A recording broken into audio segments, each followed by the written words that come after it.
देखिए 20 तारीख को बड़े पैमाने पे मुकुंदवाड़ी में हम लोगों ने महानगर पालिका के साथ जो एनक्रोचमेंट था वो निकाला गया था। उसके बाद कुछ लोग माननीय उच्च न्यायालय में उन्होंने अपील दाखिल की थी, उसके बारे में कोर्ट का डिसीजन भी आया हुआ है और उच्च न्यायालय ने सख्ती से पेश आके सबको कहा है कि ये सब अतिक्रमण है वो निकलना चाहिए और हमें वक्त पे हाईकोर्ट को वहाँ पे रिपोर्ट भी भेजनी है। इसके बाद 3-4 दिनों से काफ़ी प्लानिंग के बाद अभी आज ये जालना रोड का जो अतिक्रमण है वो पूरी तरह से निष्कासित करने के लिए जांच टीम बनाई गई है।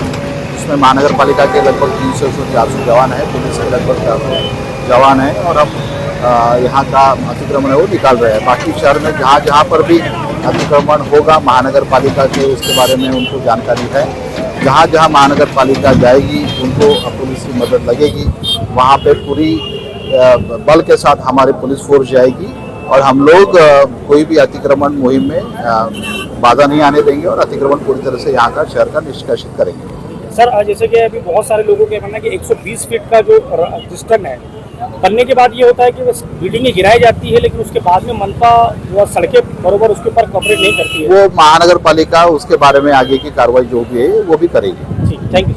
मनपा के इस कार्रवाई के दौरान 350 लोगों का समावेश है और जो पुलिस डिपार्टमेंट है उसके 300 लोगों का समावेश है और जो हमारे पास मशीनरी है वो मशीनरी में 20 जेसीबी है, 5 टेंडर है, 20 सुपर है, बाकी एम्बुलेंस है, फायर ब्रिगेड की जो व्हीकल्स है वो है और जो पोंडवाड़ा बोल के आते हैं सप्लाई करने के लिए हमारे पास 5 व्हीकल है। इस तरीके से हमें 5 टीमें बनाकर ये कार्रवाई को अंजाम देते हैं। तो कहाँ तक जा रही है ये हमने शुरुआत की है कैम्ब्रिज चौक से, ये सामने जाएगी एपीआई कॉर्नर वहाँ तक के जाने वाले आज दुकानें होंगी। टोटल कितनी दुकानें इसके अंदर? ये हमने जो सर्वेक्षण किया था इसमें तो 1350 के करीब हमको दुकानें है यहाँ पे, इसलिए अंदाजा था और अभी तक हमने 150 दुकानों को निकाली है। सर लेकिन एक चीज़ ये होती है बहुत अभी जैसे पीछे मैं देख रहा हूँ वहाँ पर ये हो रहा है कि दुकानें निकालने का टाइम तो दिया जा रहा है, लोगों का ये कहना है कि भाई हमारी दुकान निकालने का टाइम दिया जाता है, बाद में सड़कें नहीं बनती। तोड़ तो देती है मनपा लेकिन बाद में सड़कें नहीं बनाती है, जनता का बड़ा आरोप लगता है। इस बार इसको दे दिया जाएगा क्योंकि इस बार हमने 60 करोड़ की एक स्पेशल इसके लिए टेंडर कॉल किया है और जैसे ही वो टेंडर फाइनलाइज होता है हम इमीडिएटली सर्विस रोड बनाने के लिए चलेंगे। शहर में और कहाँ कहाँ कार्रवाई है? ये कार्रवाई सिर्फ पैटर्न रोड जालना रोड पर नहीं, पैटर्न रोड है, सातारा देवलाई है, भीड़ बाईपास है, पड़ेगांव है, जलगांव रोड है, ये सभी जगहों पे जहाँ से बाकी के जिलों से लोग यहाँ पे आते हैं कि हर एक वहाँ पर सिटी में भी सर अतिक्रमण बढ़ते जा रहा है। जैसे कि जो रोड है सिटी के मेन रोड है वहाँ पर भी अतिक्रमण बहुत जोरों से बढ़ रहा है, तो वहाँ मनपा की कोई नजरें होगी क्या? ये पूरा जो बाहर से आने वाला जो एरिया है ये कवर करने के बाद में जो इंटरनल रोड्स है उसमें बड़े तरीके से कार्रवाई करने की हमारी मनीषा है। सर आने के बाद में यहाँ पर हमने कंटिन्यू छोटी कार्रवाई तो चली, आपको अंगूरी बाग का और जो गुलमंडी की जो कार्रवाई है ये आपको पता चल गई होगी। सर चिकलठाना रहवासी का बोलना है कि जिस तरह से आप जमीन संपादित कर रहे थे उसको मुआवजा जल्द से जल्द उनको मिलना चाहिए, ऐसा उसका उनका कहना है। तो कब तक उनको मुआवजा मिल सकता है? ऐसा है कि अगर जमीन उनकी खुद की ओनरशिप है जमीन की तो म्यूनसिपल कॉर्पोरेशन को टीडीआर देना तो कंपलसरी है और जो टीडीआर के लिए जो प्रोसीजर पार्ट है वो हमारे पास उन्होंने एप्लीकेशन करने के बाद बिल्कुल हम जल्दी से जल्द उनको दे देंगे। अगर उनकी वहाँ पर कोई ओनरशिप नहीं है, जैसे आप देख रहे हैं कि ये पूरा सर्विस रोड है, यहाँ पे म्यूनसिपल कॉर्पोरेशन की ओनरशिप है तो वो क्लेम नहीं दे सकते हैं चीज़ों को, जिसका क्लेम है और उसके जो डॉक्यूमेंट्स है वो हमारे पास वो जमा कर दें, डेफिनेटली हम उनको जल्दी से उसका मुआवजा। सर आखिरी प्रश्न, ये धार्मिक स्थल जो है रोड में आ रहे हैं इनको क्या आपने आश्वासन दिए? धार्मिक स्थल के जितने भी सामाजिक कार्य करने वाले लोग हैं इनमें भी डर का माहौल है, क्या कहेंगे इस पर आप?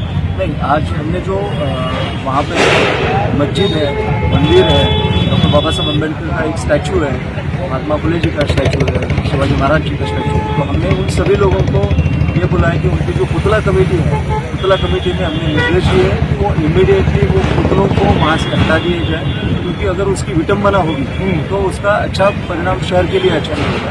ये शहर एक तरफ देख रहा है कि हम इंडस्ट्रियलाइजेशन के लिए भाग रहे हैं, टोयोटा आ रही है, एथर आ रहा है, हम रोजगार और बाकी की चीज डेवलपमेंट की बात कर रहे हैं, तो अगर इस तरीके से अगर कोई राइट हो जाएगा, कुछ चीज़ें हो जाएगी तो ये शहर के लिए अच्छी बात नहीं है। इसलिए हमने जो भी लोगों को ये वहाँ पे स्टैचू वगैरह जो मंदिर है उन लोगों को हमने पर्सनली तौर पर उनको बुलाया है, पुलिस डिपार्टमेंट को भी हमने उसका अंदेशा दिया है कि आप जल्द से जल्द मीटिंग कॉल करके उनको बोले कि वहाँ से वो हटा दिए जाए, जिसके कारण कोई भी शहर में अप्रिय घटना न हो। सर जनता से क्या अपील करेंगे?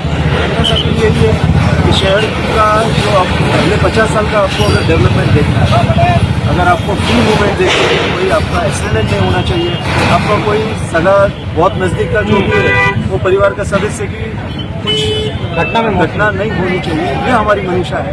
तो इसको महानगर पालिका को सहकारी करना अपेक्षित है। और दूसरी महत्व की बात है कि अगर आपके अगर खुद के प्लॉट में आपने अगर कोई स्ट्रक्चर बनाया है तो वो स्ट्रक्चर को रेगुलराइज करके हमारे पास गुंटेवारी का ऑप्शन है। आप गुंटेवारी में पैसे भर के आपके स्ट्रक्चर जो भी रहेंगे उसको नियमितीकरण कर लीजिए आप, तो ये आपके घर का माहौल भी नहीं रहेगा कि कोई आएगा और ये करेगा।